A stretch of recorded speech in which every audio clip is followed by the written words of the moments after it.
வணக்கம் இடமலம் நேயர்களே.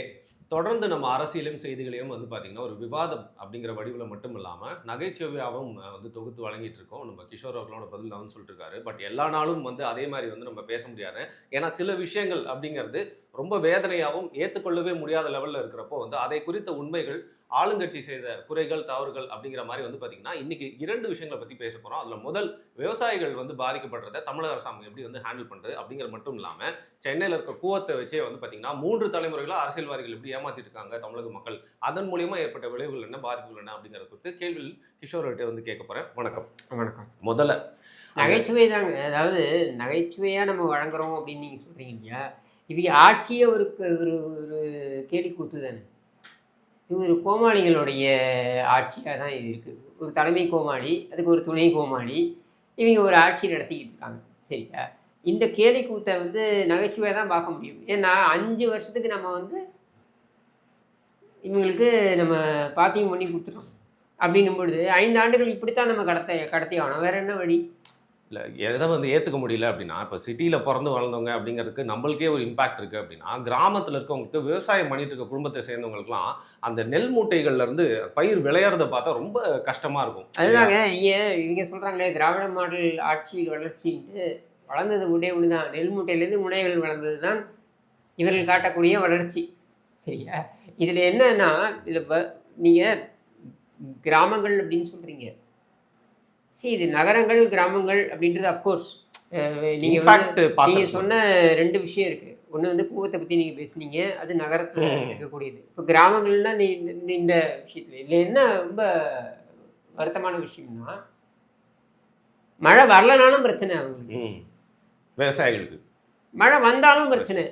இப்போ மழை வரலன்றது இயற்கையா நடக்கக்கூடிய ஒரு விஷயம். பட் மழை வந்தால் ஏற்படக்கூடிய பிரச்சனைகள் இருக்கு பாருங்க. இது மனிதர்களால் சரி செய்யக்கூடிய விஷயம். சரி செய்யாமல் விட்டிருப்பதற்கு காரணம் என்ன அப்படின்னா, நீங்க ஆச்சரியப்படுவீங்க. அதிலும் ஊழல். அந்த பணத்தோடைய அந்த பணத்து மேல இருக்கிற வெறி இருக்கு பாருங்க. அதுதானே இதற்கான காரணமே. இதுக்கு நான் ஏன்னா நான் கிராமத்துல பொறந்து வளர்ந்தவன் கிடையாது. நான் நகரத்துல பொறந்து வளர்ந்தவன் அப்படின்றதுனால, இது என்ன பிரச்சனை அப்படின்றத நான் எடுத்திருக்கேன் குறிப்புகள். அதில் நம்ம கல்யாணராமன் பிஜேபி கல்யாணராமன் இருக்கார் இல்லையா? அவர் இது சம்மந்தமா போய் ரொம்ப அழகாக ஒரு இது இது பண்ணியிருக்காரு. ரைட். அப்போ நான் அப்படியே படிக்கிறேன் உங்களுக்கு. அதாவது இது என்ன பிரச்சனை அப்படின்றத அதனால தான் நான் படிக்கிறேன். இதுக்கு முன்னாடி அரிசி அப்படின்றது உங்களுக்கு பார்த்தீங்கன்னா, நம்முடைய முப்போகம் விளையக்கூடிய ஒரு விஷயம். அதை நம்ம உட்கொண்டுட்டு இருந்தோம். 95% ஆஃப் த கண்ட்ரி பார்த்தீங்கன்னா அரிசி தான் ஸ்டேபிள் ஃபுட்டாக உட்கொள்கிறாங்க. தமிழ்நாடு சொல்கிறீங்க? நாடு முழுக்க எடுத்து ஈவன் பஞ்சாபில் கூட கோதுமையெல்லாம் இருந்தாலும் இப்போ நீங்கள் அரிசியுடைய தாக்கம் தேவை இருக்கு. சரியா? இப்போ என்ன பிரச்சனை இங்கே அப்படின்னா, அந்த அரிசி இன்னைக்கு இருக்கக்கூடிய விளையக்கூடிய அரிசியில் சத்தே கிடையாது. ஏன்னா முன்னாடியெல்லாம் நீங்கள் ஆர்கானிக் ஃபார்மிங், இன்னைக்கு ஆர்கானிக் ஃபார்மிங் எவ்வளோ வருது? போகம் எடுக்க முடியாது, அந்த அளவுக்கு பெருசாக கிடையாது. அப்போது இங்கே இவ்வளோ அரிசி அவுட்புட் எடுக்கணும் அப்படின்னு போகும்பொழுது ஃபர்டிலைசரு அது இதுன்னு போட்டு உரம் அது இதுன்னு செயற்கை உரங்கள் ரசாயன உரங்கள் அப்படின்லாம் போட்டு அது ஒரு மாதிரி அரிசிக்கு இன்றைக்கி அதில் இருக்கக்கூடிய அந்த சத்தே கிடையாது. இப்போ இதை மக்கள் உட்கொள்ளும் பொழுது அவர்களுக்கு எந்த பயனும் இல்லை அப்படின்ற ஒரு நிலை இருக்குது. சரியா? பசியாகிறதுக்கு சாப்பிட்றோம், வயிற்றை நிரப்பிக்கிற மாதிரி அப்படின்ற மாதிரி தான் இது. அப்படின்னும் பொழுது இதுக்கு என்ன பண்ணுறாங்க, அரசாங்கம் ஒரு கொள்கை முடிவு எடுக்குது 2018. இந்த கொள்கை முடிவு என்ன அப்படின்னாக்க, ஜிங்க்கு, இரும்பு சத்து, அப்புறம் ஃபோலிக் ஆசிட், விட்டமின் B12, இதையெல்லாம் அரிசி மாவு தனியாக எடுத்து அதில் கலந்து அந்த அரிசி மாவை அரிசி போலவே மாற்றி 100 அரிசிக்கு இந்த அரிசி இது செறிவூட்டப்பட்ட அரிசின்னு சொல்லுவாங்க. இதை ஆட் பண்ணணும் அப்படின்றத கொள்கை முடிவாக கொண்டு வராங்க. 2018 மத்திய அரசாங்கம் கொண்டு வருது. இந்த 100 அரிசி பருக்கைக்கு ஒரு ரேஷியோ அது இருக்கும், இதில் இருக்கணும் அப்படின்ட்டு கொண்டு இதை பார்த்தீங்கன்னாக்கா திருச்சியில் நம்ம 2020 எடப்பாடியார் ஆட்சி காலத்தில் சோதிக்கப்பட்டு தமிழகம் முழுக்கும் இதை அமல்படுத்துகிறாங்க. ஸோ செறிவூட்டப்பட்ட அரிசி தான் எல்லாருக்கும் கொடுக்குறாங்க. ரேஷன் கடையில் கொடுக்குறாங்கல்ல, செறிவூட்டப்பட்ட அரிசி தான். அப்போது இந்த செறிவூட்டப்பட்ட அரிசின்னு கொண்டு வரும்பொழுது என்ன ஆகுதுன்னா, இதுக்கு வந்து அந்த ஆலைகள் இது தயார் பண்ணணும் இல்லையா? இது தயார் பண்ணுறதுக்கான ஆலைகள் அது உருவாக்கணும். இதெல்லாம் போயிட்டுருக்கு. இப்போ இந்த ஆண்டு சாகுபடி என்னென்னா, இந்த ஆண்டு சாகுபடி அதிகரிக்குன்றது எல்லாருக்கும் தெரியும். ஏன்னா மழை அதிகம்னா சாகுபடி அதிகமாகும் அப்படின்றது தெரிஞ்ச விஷயம் தானே. நீ மழை வருது அதனால் சேதம் ஏற்படும்ன்றது ஒரு பக்கம். மழை வந்து நீ வந்து தேக்கி வைக்க போகிற அணைகளில் நீ அதுலேருந்து வெளியிட போகிற வெளில விட போகிற அப்படின்னா, நீர் வெளியிட போகிற அப்படின்னா, நீ போய் அங்கே தட்டை வச்சு தட்டோட தூக்கி போடுற இதெல்லாம் பண்ணிட்டு அது முடிஞ்சு போச்சா? இதுக்கப்புறம் என்ன? தண்ணியை தேக்கி வைக்கணும். விவசாயத்தில் வந்து இப்போ ஒரு விவசாயத்தில் நீ அறுவடை ஜாஸ்தி ஆகும்ல. இப்போ இந்த அறுவடை ஜாஸ்தி ஆகும்போது அதுக்கான தயாரிப்பு மூட்டை இருக்கணும்ல. நீ ஏதாவது பண்ணியா? ஏன்னா என்ன பிரச்சனைனா, இங்கே 100 கிலோ அரிசி நெல் 100 கிலோ நெல்லுக்கு வந்து அரசாங்கத்துடைய கொள்முதல் விலை பார்த்தீங்கன்னாக்கா 2400 ரூபாய். சரியா? தனியாரில் வந்து பார்த்தீங்கன்னாக்கா வியாபாரிகள் 1500 1500 தான் கொடுக்குறாங்க. ஸோ எல்லாருமே அரசாங்கத்துடைய கொள்முதல் தான் போகணும். ஏன்னா அங்கே 2400 ரூபாய் கிடைக்குது இல்லை? புரியுது. அப்போ அங்கே தானே கொண்டு போய் கொடுக்கணும்னு பார்ப்பாங்க. இப்போது இவங்க என்னென்னா, இதற்கான போதிய அரசு ஆலைகளும் இருக்கான்னா இருக்குது. எத்தனை ஆலைகள் அப்படின்னு பார்த்தீங்கன்னாக்கா, அரசில் வந்து 11 பெரிய ஆலைகள் இருக்குது தமிழ்நாடு முழுக்க. தனியார் வந்து 150 ஆலைகள் இருக்குது. சரியா? இப்போ இதில் என்ன இப்போ பார்க்க வேண்டியது இருக்குன்னா, பிரச்சனை என்ன அப்படின்னா, தமிழக அரசாங்கத்துடைய கொள்முதல் செய்யப்பட்ட நெல் இருக்கு இல்லையா, இதை எடுத்துகிட்டு உள்ளூர் லாரி உரிமையாளர்கள்லாம் எடுத்துகிட்டு போகணும். லாஜிஸ்டிக்ஸ். சரி. ஒரு இடத்துல இது பண்ணால் அங்கேருந்து எடுத்துகிட்டு போகணும். இந்த குடோனுக்கு கிடங்குக்கு கொண்டு போகணும். இப்படி கொண்டு போகிறதுக்கு உள்ளூர் லாரியில் தான் பயன்படுத்துவாங்க. இவங்க என்ன பண்ணுறாங்க, தமிழ்நாடு முழுக்க 3-4 ப்ரைவேட் ஏஜென்சிக்கு மட்டும் கொடுக்குறாங்க. கான்ட்ராக்ட் மாதிரி. அது என்ன மாதிரி கான்ட்ராக்ட்னா, நிர்ணயிக்கப்பட்ட விலையை விட 3 மடங்கு அதிக விலை தொகை. ஏன்னா அதில் கைவிட்டு அதுலேயும் ஒரு ஊழல் நடக்குதுங்கிறீங்க. சரியா? அது மிகப்பெரிய ஊழல் நடக்குது. சரியா? இப்போது இந்த 3-4 ஏஜென்சி இருக்காங்க இல்லையா, இவங்ககிட்ட லாரிகள் இருக்கானா? இல்லை. பேருக்கு ஏஜென்சி, அமைச்சருக்கு தெரிஞ்சவன் அப்படின்றவன் ஏஜென்சி வச்சுருப்பான். சரியா? இல்லை முதலமைச்சருடைய குடும்பத்துக்கு தெரிஞ்சவன் அப்படின்றவன் ஏஜென்சி அப்படின்னு ஒன்று ஆரம்பிக்க வேண்டியது. இந்த ஏஜென்சிக்கு இந்த கான்ட்ராக்டை கொடுத்துருவாங்க. இவன் என்ன பண்ணுவான்? இவன் தனியார் லாரிகளை எங்கேஜ் பண்ணுவான். இதுவும் நடக்குது. நடுவில் யாரை எங்கேஜ் பண்ண முடியும்? லோக்கல் அங்கே யார் இருக்காங்களோ அவங்க தான். அவங்க என்ன சொல்கிறாங்கன்னா, நீ அதாவது நாங்கள் தானே கொண்டு போயிட்டு இருந்தோம் இவ்வளோ நாளாக, இப்போ நீ என்ன வந்து நீ எங்களுக்கு வந்து இது பண்ணுறது, நான் எதுக்கு உனக்கு பண்ணணும்? நான் பண்ண முடியாதுன்றாங்க. சச்சரவு வரதான் செய்யும். அவங்க லாபத்துக்கு தான் பார்ப்பாங்க. எல்லாம் அவங்கவுங்க லாபத்தோட உனக்கு லாபத்துக்கு நான் ஏன் வேலை செய்யணும்? அநியாயம் இல்லையா? அப்போ அவனுக்கு லாரியே இல்லைங்க, அவனுக்கு ஒன்றுமே இல்லை. அவன் வெறும் letter pad company. Letter pad கம்பெனிக்கு நீ அந்த கொடுக்குற இது 3 மடங்கு அதிகமாக விலை. யாருடைய காசு? அரசாங்கத்துடைய காசு. அயோக்கியத்தனம் இல்லையா இது? இதுலேயும் கைவிட்டு இதில் சுருட்டுறது. சரியா? இதோட அந்த குடும்பம் நின்னா பரவாயில்ல. இன்னொரு பெரிய விஷயம் என்னென்னா, இந்த மூட்டை கொள்முதல் செய்கிறாங்க இல்லையா, இதில் வந்து 40 ரூபாய் வந்து மூட்டைக்கு 40 ரூபாய் லஞ்சமாக வாங்குறாங்க. சரியா? இப்போ இந்த 40 ரூபாய் லஞ்சமாக வாங்குறது இவங்க வந்து அங்கங்கே கொள்முதல் நடக்கிற இடத்துல பிரச்சனையாகுது. நான் ஏன் தரணும்? கேட்க தான் செய்வாங்க அப்படின்னு பிரச்சனை. சரியா? இந்த பிரச்சனைனாலேயே ஒரு நாளைக்கு கொள்முதல் செய்யக்கூடிய மூட்டை இருக்கு இல்லையா, இப்போ 1000 மூட்டைங்களை சர்வசாதாரணமாக கொள்முதல் செய்யக்கூடிய இடங்களில் வந்து 60% தான் கொள்முதலே நடக்குது. இந்த பிரச்சனையினால, இந்த சச்சரவுகள்னால, கையூட்டினால. சரியா? ஒரு நாள் லஞ்ச வரவு இது பார்த்தீங்கன்னாக்க 24,000 ரூபாய். ஒரு சென்டரில் மட்டும் 24,000 ரூபாய் அப்படின்னா ஒரு மாதம் வந்து 6லேருந்து 7 லட்சம் ஒரே ஒரு கொள்முதல் நிலையத்திற்கு மட்டும். அப்படின்னா நீங்கள் கணக்கு போட்டுக்கோங்க, 1000 தமிழ்நாடு முழுக்க எவ்வளவு ஒரு நாளைக்கு எவ்வளவு லஞ்சம் கை மாறுதுன்றத பாருங்க. நமக்கு வெளியில் தெரியறது நுழை வந்துருச்சு அதில் மூட்டையிலேருந்து. ஆனால் இவ்வளோ விஷயங்கள் இருக்குது. சரியா? இது மட்டும் இல்லை, இந்த நெல் மூட்டைகளை சுமந்து ஒரு லாரி இருக்கு இல்லையா, இது ஒரே நாளில் சரக்கை இறக்க முடியாது. ஏன்னா இவங்க வந்து இத்தனை மந்தமாக இருக்கிறதுனால ஒரே நாளில் எல்லாத்தையும் வந்து அக்வயர் பண்ண முடியலன்னு பொழுது அதை அப்படியே தேக்கி நிற்க வைக்கிறாங்க. ரோட்லேயே நிற்க வச்சு அது மேலே ஷீட்டை போட்டுடுறாங்க, தார்பாய் மாதிரி போட்டுறாங்க. இப்போ இந்த மழை கொட்டுது, அப்போ அது முளை விடாமல் என்ன பண்ணும்? வெக்கமே இல்லாமல் அந்த இவர் துணை முதலமைச்சர் இருக்காம ஆமா, அதெல்லாம் வந்து சும்மா போய் அந்த பெண் விவசாயிகளே வந்து சொல்றாங்க, உனக்கு மனசாட்சியே இல்லையா அப்படின்ட்டு. என்ன பொய் சொல்ற நீ? எல்லாருக்கும் பார்க்குறோம், உணவு விட்டுருக்குன்றது நல்லா தெரியுது. அப்புறம் இது வந்து என்னன்னா வண்டிலேயே வச்சிடுறாங்க. ஆமா, அந்த மூட்டை எல்லாம் வண்டியிலே இருக்கு. அந்த வண்டியிலே வச்சா அந்த வண்டிக்கு வாடகை கொடுக்கணும்ல, அது நிக்குது அப்படியே. அந்த வாடகை பெண்டிங்கும் இருக்கு. இதையும் கொடுக்காம வந்து இதை வந்து தள்ளி போட்டுட்ருக்காங்க. இது என்றைக்கு போய் வெடிக்க போகுதுன்னு நமக்கு தெரியாது. சரியா? இல்லை எஃப்ஆர்கே அப்படின்றது இந்த செறிவூட்டப்பட்ட அரிசி. சரியா? இந்த செறிவூட்டப்பட்ட அரிசியை வந்து சேர்க்கணும். அதாவது நான் சொன்னது போல் 100 பருக்கைக்கு ஒரு பருக்கை வந்து இவங்க உருவாக்கப்பட்ட இந்த அரிசி மாவுலேருந்து செறிவூட்டு இந்த நான் சொன்ன இந்த இதெல்லாம் ஆட் பண்ணி ப்ராசஸ் பண்ணி மினரல்ஸ்லாம் ஆட் பண்ணி இதை வந்து அந்த 100 பருக்கைக்கு கொண்டு வந்து செறிவூட்டணும் இல்லையா? இது பார்த்திங்கன்னா இந்த மாற்றப்பட்ட இது வந்து தன்னுடைய சொந்தக்காரர்கள் மட்டும்தான் அந்த எஃப்ஆர்கே அப்படின்ற இந்த ப்ராசஸை செய்யணும் அப்படின்னு சக்கரபாணி வந்து அமைச்சர் வந்து நிர்பந்திக்கிறார் அப்படின்றது குற்றச்சாட்டு. சரியா? இப்போ இந்த கலக்கப்படும் எஃப்ஆர்கேவின் மதிப்பு மட்டும் எவ்வளோ தெரியுமா? எஃப்ஆர்கேன்றது அந்த 100 அரிசிக்கு ஒரு அரிசி. ஆமாம், 1500 கோடி. சரியா? இது வந்து தன்னுடைய இதுக்கு மட்டும்தான் போகணும், வேண்டியவர்களுக்கு மட்டும்தான், தன்னுடைய வேண்டியவர்களுக்கு நிறுவனங்களுக்கு மட்டும்தான் இது போகணும் அப்படின்னு அவர் வந்து நிர்பந்திக்கிறார். சரியா?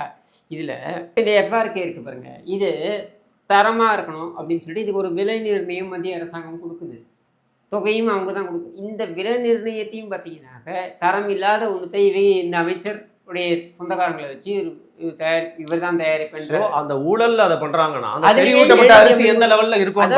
அதுலயே 780 கோடி ரூபாய் அமைச்சிருக்கு, 1000 கோடி ரூபாய் இந்த குடும்பத்துக்கு. சரியா? இந்த ஊழல் நடந்துகிட்டு இருக்கு. இதனால்தான் இவர்கள் எல்லா இடத்துலையும் அடுக்கிட்டு இருக்காங்க, எங்க சுடுகாட்லையும் அடுக்கிட்டு இருக்காங்க. இதோட வெளிப்பாடு தான் நம்ம பாக்குற அந்த முளைகள் வந்து சுடுகாட்டுல கொண்டு போய் நெல் மூட்டையை அடுக்குறாங்க. ஆமாங்க, நான் அது வந்து இது ஒரு கிடங்குன்னு பார்த்தேன், அது ஆனா சுடுகாட்டுல எரிகூட்டும் இடம். நல்ல விஷயம் தானே. என்னன்னா வாய்க்கரிசி போடணும், இது நெல்லுலேருந்து அப்படியே எடுத்து போடலாம்ல. வயிற்றுச்சலா இருக்கு இதெல்லாம். இல்லைங்க, அது இதுதாங்க, நீங்க திராவிட மாடல்லாம் வேற என்ன, வாய்க்கரிசி எடுத்து போடுறதுக்கு அங்கேருந்தே எடுத்து போடுறதுக்கு வசதியாக பண்ணியிருக்காங்க அப்படின்னு சொல்ல வேண்டியதான், சப்பை கட்ட வேண்டியதுதான். நீங்கள் பார்த்தீங்கன்னா கலைஞர் அரங்கத்திற்கு பல 100 கோடி ரூபாய். சரியா? கருணாநிதி சிலை அப்படின்னு எல்லா இடத்தையும் திறக்கிறதுக்கு அதுக்கு பல 100 கோடி ரூபாய். இவருடைய மகனுடைய அந்த உதவாநிதியுடைய பொழுதுபோக்கிற்காக கார் ரேஸ் விடுறதுக்கு 240 கோடி ரூபாய். ஆனால் இங்கே அரிசி கிடங்கு இருக்குது, கூட இடம் இல்லாமல் சுடுகாட்டில் அரிசியை அடக்கி கொண்டிருக்கிறார்கள். இதைத்தான் சொல்லுவாங்க பேய் அரசாண்டால் பிணம் தின்னும் சாத்திரங்கள் அப்படின்னு சொல்லிட்டு. பேய் அரசாண்டால் சுடுகாட்டில் அடுக்கி வைக்கப்படும் நெல் மூட்டைகள் அப்படின்னு நம்ம பார்க்குறோம். அந்த ஃபோட்டோவும் பாருங்க, இது தெரியட்டும், உலகம் பார்த்து தெரிஞ்சுக்கிட்டோம் எவ்வளவு கேவலமான ஒரு ஆட்சி இங்கே நடந்து கொண்டிருக்கிறது அப்படின்றது எல்லாரும் தெரிஞ்சுக்கிட்டோம். வந்து கான்ட்ராஸ்டாக இன்னொரு விஷயம், எல்லாமே ஒன்றுக்கு கூட கனெக்டட் தான். நீங்கள் ஏற்கனவே சொல்லிங்க நகரத்தில் நடந்த ஒரு விஷயம் கிராமத்தில் இருக்கிற, ஆனால் அரிசி எல்லாருமே தான் சாப்பிட்றோம், ஸோ எல்லாருமே அஃபெக்ட் பண்ணுற விஷயம் தான். இன்னொன்று, சமூகத்தில் நிறைய பேர் வந்து ஒரு பேசு பொருளாக இல்லாத ஒரு விஷயமா இருக்குது. ஏன்னா அடிக்கடி அதை பற்றி வந்து செய்திகள் வரும். தமிழகத்தில் தலைநகரின் அந்த கூவம் நதியை வந்து எப்பவுமே சுத்தப்படுத்தலாம், சரி விட்டுரும். அதில் வந்து பார்த்திங்கன்னா நிறைய டூரிஸ்ட் மாதிரியான விஷயங்கள்லாம் வந்து பண்ண போகிறோம். அதில் வந்து இனிமேல் அசுத்தமாக இல்லாமல் திருப்பி அதில் உயிரினங்கள்லாம் வாழக்கூடிய சூழல் ஏற்படுத்துகிறோம். அதே மாதிரி நிறைய செய்திகள் நான் பிறந்ததுலேயே பார்த்துப்பேன், நீங்கள் பிறந்தலும் பார்த்துருப்பீங்க, உங்களுக்கு முன்னாடி பிறந்தவங்களும் வந்து கேட்டிருப்பாங்க. ஸோ இந்த கூவம் நதியிலேருந்து போகக்கூடிய தண்ணிகள் வந்து பார்த்திங்கன்னா நம்ம பே ஆஃப் பெங்காலில் கலந்து அங்கே மெரினா பீச் ஃபுல்லாகவே வந்து பார்த்தீங்கன்னா எங்கே பார்த்தாலும் கண்ணு கிட்ட நூறு, அவ்வளோ பெரிய பீச்சு, அது ஃபுல்லாக நொறைய ஆயிடுச்சு. இதை வந்து நம்ம பேசாமல் பட்டினப்பாக்கத்தில் நடந்திருக்கு. பட்டினப்பாக்கத்தில் உடனே என்னன்னா இது வந்து இப்போ இந்த முறை சொல்ல முடியாது. கடந்த முறை வந்து அந்த பள்ளிக்கரணையில் வந்து இது ரோடு சரியில்லைன்னு சொன்ன பொழுது இது பீகாரில் நடந்ததுன்னு சொல்லி கதை விட்டாங்க. இப்போ இது பீகாரில் உத்தரப்பிரதேசத்தில் நடக்குதுன்னு சொல்ல முடியாது. ஏன்னா பீகார் உத்தரப்பிரதேசத்தில் கடல் கிடையாது. நிறைய பேர் படம் பிடிச்சு போட்டுட்டாங்க. அதான் சொல்கிறேன், இது அங்கெல்லாம் கடல் கிடையாது. ஸோ அந்த பழியை நீங்கள் அங்கே போட முடியாது. இப்போ இங்கே என்ன பிரச்சனை அப்படின்னா, நீங்கள் கூவத்தை பொறுத்த வரைக்கும் நீங்கள் சுத்தப்படுத்த வேண்டும் என்றால் கூவம் அடையார் ரெண்டுமே வந்து நதிகள். இது எதோடைய தொடர்ச்சி அப்படின்னு பார்த்தீங்கன்னாக்கா பாலாறுலேருந்து வரும். பாலாறு எங்கிருந்து ஆரம்பிக்குது அப்படின்னா நிறைய பேருக்கு தெரியாது. பாலாறு எங்கிருந்து ஆரம்பிக்குது? கர்நாடகாவில் நந்தி ஹில்ஸ்லேருந்து ஆரம்பிக்குது. பெரிய லிங்க் அது. நந்தி ஹில்ஸ்லேருந்து ஆரம்பிச்சு அது ஆந்திராவுக்கு போய் ஆந்திராவிலேருந்து வருது. சரியா? இங்கே என்னென்னா பாலாறு சென்னைக்குள் நுழையும் பொழுது, பாலாறு மட்டும் இல்லை, அதுபோல் ஒரு 2-3 கிளை நதிகள் மாதிரி கிளை வரும்ல. நதிகள் இதெல்லாமே நுழையும் பொழுது சென்னை வரைக்கும் அந்த ஸ்லோப் இருக்குது. இப்படி நீர் வந்து மேலேருந்து கீழே இப்படி ஓடும். ரிவர் பெட் ஈஸியாக இருக்கும் போகிறதுக்கு. இப்படி ஸ்லோப் இருக்குது. ஆனால் சென்னைக்கு வரும்பொழுது அது இப்படி ஃப்ளாட் ஆகிடுது. மேடு இல்லை, ஃப்ளாட்டாக இருக்கு. ஃப்ளாட்டாக இருக்குது. வெனிஸ் மாதிரியான ஒரு சரி, வெனிஸ் நகரம் ஒரு கேனல் மாதிரியான ஒரு ஏற்பாடுன்னு வைங்க. வெனிஸ் நகரத்தில் செயற்கை ஏற்பாடு. ஆனால் இங்கே வந்து இயற்கையாகவே அந்த ஏற்பாடு அதில் வந்து அது போய் கடலில் கலக்கணும். இப்போ கடலில் கலக்கும் பொழுது என்னென்னா நீங்கள் ஒன்று புரிஞ்சுக்கணும். ஃபோர்ட் சென்ட் ஜார்ஜ் இருக்கு இல்லையா, அதாவது ஜார்ஜ் கோட்டைக்கு பக்கத்தில் வந்து அந்த துறைமுகம் ஏற்படுத்தப்பட்டது. துறைமுகம் வரைக்கும் தான் கடற்கரை இருக்குது. இப்போ துறைமுகம் இருக்கு இல்லையா, துறைமுகத்திலிருந்து இன்னைக்கு மரீனா கடற்கரை இருக்கு இல்லையா, இது வந்து செயற்கையாக உருவாக்கப்பட்டது. அந்த ஹோல் ஸ்ட்ரிப் அந்த துறைமுகத்திலிருந்து துறைமுகத்தை ஏற்படுத்தப்பட வேண்டும் என்பதற்காக ஆங்கிலேயர் காலத்தில் தோண்டி எடுக்கப்பட்ட மண்ணை கொண்டு வந்து எங்கே கொட்டுறது? இந்த பீச்சில் தான் கொட்டி ஆகும். அதை இந்த பக்கம் கொட்டுறாங்க. அந்த கொட்டின இடம் தான் இன்னைக்கு பீச்சா மாறி இருக்கு. அந்த அலைகள் தள்ளி அந்த சாண்ட் மரீனா பீச்சா மாறி இருக்கு. அந்த அந்த அந்த மண்ணை வந்து இங்கே கொண்டு டம்ப் பண்றாங்க. இப்போ நீங்க புதுச்சேரி எடுத்துக்கிட்டீங்கன்னா, புதுச்சேரியில் இயற்கையான ஒரு கடற்கரை. மரீனா கடற்கரை என்பது செயற்கையான கடற்கரை, உருவானது பின்னால அந்த ஒரு செயின் ரியாக்ஷன் எஃபெக்ட். இப்போ இந்த கூவம் வந்து இது போய் சேரணும், எங்க போய் கடல்ல கலக்கணும். இப்போ கடல்ல கலக்கும் போது இங்க என்ன பிரச்சனைனா, இது அந்த கடல் மட்டம் நிலமட்டம்னு இருக்கு இல்லையா, இந்த சீ லெவல்லேருந்து நிலமட்டம் என்பது அது பார்த்தீங்கன்னாக்கா கிட்டத்தட்ட நேர்கோட்டில் இருக்குது. அப்படின்னும் பொழுது அது எப்படி போய் கலக்கும்? அப்போ தேக்கமாக தான் இருக்கும் அந்த நீர். இப்போ பிரச்சனை என்னென்னா, இங்கே இருக்கக்கூடிய கிட்டத்தட்ட 38,000 சிறு குறு தொழிற்கூடங்கள் அப்படின்ற வகையில் இவையெல்லாம் தங்களுடைய அந்த ரசாயன கழிவுகளை கொண்டு போய் அதில் தான் டம்ப் பண்ணுறது அப்படின்னு நம்மளால் பார்க்க முடியுது. அது மட்டும் இல்லாமல் பல்லாயிரக்கணக்கான பல லட்சம் வீடுகள், பல்லாயிரக்கணக்கான வீடுகள்னு இப்போதைக்கு சொல்லிக்கலாம். இதெல்லாம் இவங்களுடைய கழிவுகளை எல்லாம், மனித கழிவுகளையும் கொண்டு போய் அதில் தான் டம்ப் பண்ணுறாங்க. இதில் டம்ப் பண்ணும்போது ஸ்டாக்னெண்ட் ஆகிருக்கு. ஏன்னா அது நகரக்கூடிய ஒரு இது கிடையாது, அப்படியே ஸ்டாக்னெண்ட் ஆகிருக்கு. இப்போ இப்படி ஸ்டாக்னெண்ட் ஆகிருக்கிறத மழை வரும்பொழுது, வெள்ளம் வரும்பொழுது தான் ஒரு புஷ் வரும், அடிச்சுட்டு வரும்போது அது க்ளீன் ஆகிடும். இப்போ நீங்கள் பார்த்தீங்கன்னா 2015 பெருவெள்ளம், அந்த பெருவெள்ளம் வந்து போது பார்த்தீங்கன்னா ஈக்காடு தாங்கலாம் பார்த்தீங்கன்னா அந்த பிரிட்ஜ் இருக்கு பாருங்க, காசியேட்டர் பக்கத்தில் பிரிட்ஜ், அதுக்கு மேலே போச்சு தண்ணி. போகும்போது பார்த்தீங்கன்னா அதுக்கப்புறம் 2 நாளைக்கு அப்புறம் அந்த பக்கம் போய் பார்த்தீங்கன்னா அவ்வளோ கிளியராக இருந்தது தண்ணி. ஏன்னா அந்த கசடை எல்லாத்தையும் எடுத்துகிட்டு போயிடுது. இல்லை வருஷம் அந்த மழை காலத்தில் நடக்கும் கிளியர் ஆகிடும். சரியா, இப்போது இந்த இடத்துல டம்ப் பண்ணக்கூடிய இந்த ரசாயன கழிவுகள் இருக்கு பாருங்க, இது அப்படியே டம்ப் ஆகிருக்குல்ல, இது இப்படி வெள்ளம் வரும்பொழுது இல்லை அதிகப்படியான தண்ணீர் வெளிப்படுத்தப்படும் பொழுது வேறு வழி இல்லாமல் அது போகுது பாருங்க. அது போகும்போது கடலில் போய் கலக்கும் பொழுது நுரை வரதான் செய்யும், தானாக ஏற்படுது. இந்த ரசாயனம் வந்து கடலில் கலக்கும்போது சரியா, இந்த ஆட்சியில் ஒட்டுமொத்த தமிழகமும் நுரை தள்ளி தான் கிடக்குது. சரியா, இதில் கடல் நுரை தள்ளுறது என்ன பெரிய ஆச்சரியம் இருக்க போகுது. ஆனால் இதில் என்ன பிரச்சனைனா, அங்கே ஒரு 600 மீனவ குடும்பங்கள், இந்த பட்டினப்பாக்கம் ஏரியாவில் மட்டும் ஒரு 600 மீனவ குடும்பங்கள் இதை ஜீவாதாரமாக கொண்டிருக்கு. ஃபர்ஸ்ட் அவங்க தான் பாதிக்கிறாங்க, அவங்க பாதிக்கப்படுறாங்க. அவங்க பிடிச்சிட்டு வராங்களே மீன், அதையெல்லாம் இதே தான் சாப்பிடும். அப்போ இதோடைய பாதிப்பு யாருக்கு இருக்கும்? அந்த மீனை வாங்கக்கூடிய ஆயிரக்கணக்கான மக்களுக்கு இருக்கும், ஸ்ப்ரெட் ஆகும் அப்படியே இது. அப்போ இதற்கு தீர்வு தான் என்ன அப்படின்னா, நீங்கள் ஒவ்வொரு ஆண்டும் கொண்டு போய் நீங்கள் 1960களிலிருந்து நான் கூவத்தை சுத்தம் செய்கிறேன்னு பல கோடி ரூபாய், பல 100 கோடி ரூபாய், இப்போ அதோட கணக்கு எடுத்தீங்கன்னா 10,000 கோடி ரூபாய் நீங்கள் செலவு பண்ணுறீங்க எல்லா வாட்டியும். 10,000 கோடி ரூபாயை நீங்கள் என்ன பண்ணியிருக்கணும்? இதோடைய பொல்யூஷனுடைய ஸ்டார்டிங் இங்க இல்லை எப்படி? ஆனால் இதுக்கு வந்து ஒரு தீர்வு நிஜமா கொடுக்க ட்ரை பண்ணலாம். 2 தான் தீர்வு. என்னன்னா, இந்த தொழிற்கூடங்கள் இருக்கு, இந்த தொழிற்கூடங்கள் இங்கிருந்து அப்புறப்படுத்தப்பட வேண்டும். சரியா, அப்போ அவர்கள் அப்படியே போவாங்களா? போக மாட்டாங்க. அப்படின்னும் பொழுது அவர்களுக்கு நீங்கள் இந்த கூவத்தை சுத்தம் செய்கிறேன் அப்படின்றதுக்கு நீங்கள் பல்லாயிரக்கணக்கான கோடி செலவு பண்ணுறதுக்கு பதிலாக அவர்களுக்கு நிவாரண தொகையாக கொடுத்து அவர்களே அங்கிருந்து மாற்றி இடம்பெயர வச்சு, இப்போ எப்படி அம்பத்தூரில் பல்லாவரத்தில் இருந்ததுங்க முன்னாடிலாம் பார்த்தீங்கன்னா பாண்ட்ஸ் ஞாபகம் இருக்கா உங்களுக்கு? போனாலே அங்கே ஒரு ஸ்மெல் வரும், மூச்சே விட முடியாது. அப்படி போகும் அந்த அம்பத்தூர் தாண்டினாக்க, அம்பத்தூர் பல்லாவரம் தாண்டினாக்க, பல்லாவரம் இப்போ அங்கே இருந்த அத்தனை இதுவும் ரெசிடென்ஷியல் ஆயிடுச்சு. அங்கே இருந்த இண்டஸ்ட்ரிலாம் எங்கே போயிடுச்சு? சிறுசேரிக்கு போயிடுச்சு. சரியா, அந்த மாதிரி இதையும் நீங்கள் இடமாற்றம் செய்யணும், வேற வழி கிடையாது. அதுதான் இதுக்கு ஒரே நிவாரணம். கூவத்தோடைய அந்த இதில் இருக்கக்கூடிய ஆதிக்குடிகள், பூர்வ குடிகள் அவங்களெல்லாம் இடம் மாற்றம் பண்ணுறீங்களா? இவங்களையும் பண்ண மாட்டேங்கிறீங்க. ஏன்னா காசு வருது இல்லைங்க.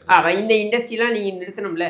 இவங்களுக்கு இந்த கூவத்தை சரி செய்கிறேன் என்று ஒவ்வொரு ஆண்டும் பல 100 கோடி ரூபாய், பல்லாயிரம் கோடி ரூபாய் டம்ப் பண்ணி அதில் பணம் பண்ணணும். ஸோ அப்போ அதை சுத்தம் செய்யக்கூடாதுன்னு தான் நினைப்பாங்க. ஏன்னா அதில் வந்து ரெகுலராக ஒரு மணி மாதிரி இது ஒரு பண்ணலாம் இல்லையா? ஏடிஎம் மிஷின் மாதிரி உங்களுக்கு பணம் வந்துட்டே இருக்கு.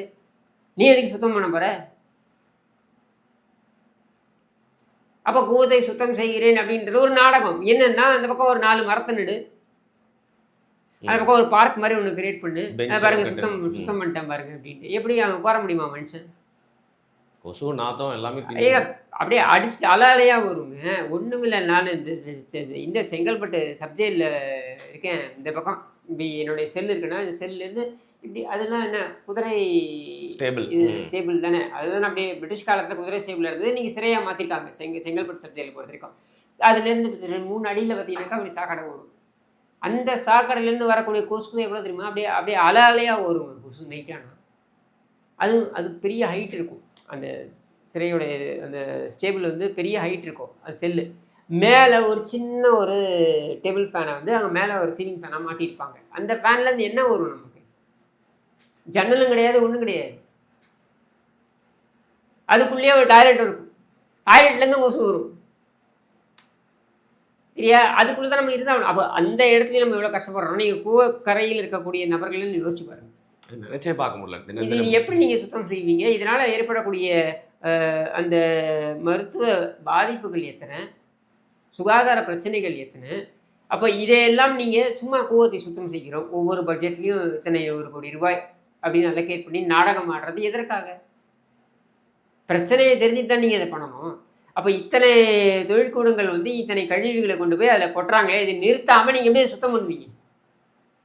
இது இந்த ரெய்னி சீசன் மழைக்காலம் ஆரம்பிச்சதுலேருந்து பார்த்தீங்கன்னா அதோட வெளிப்பாடு தான் நம்ம பேசிகிட்டு இருக்க இந்த 2 விஷயமும். இன்னொரு பிரச்சனையும் வந்து பார்த்தீங்கன்னா நிறைய பேர் பேசிகிட்டு இருக்காங்க. ஆனால் பெரிய பிரச்சனைகள் இருக்கனால பேச மறுக்குது நிறைய மீடியாக்களும்.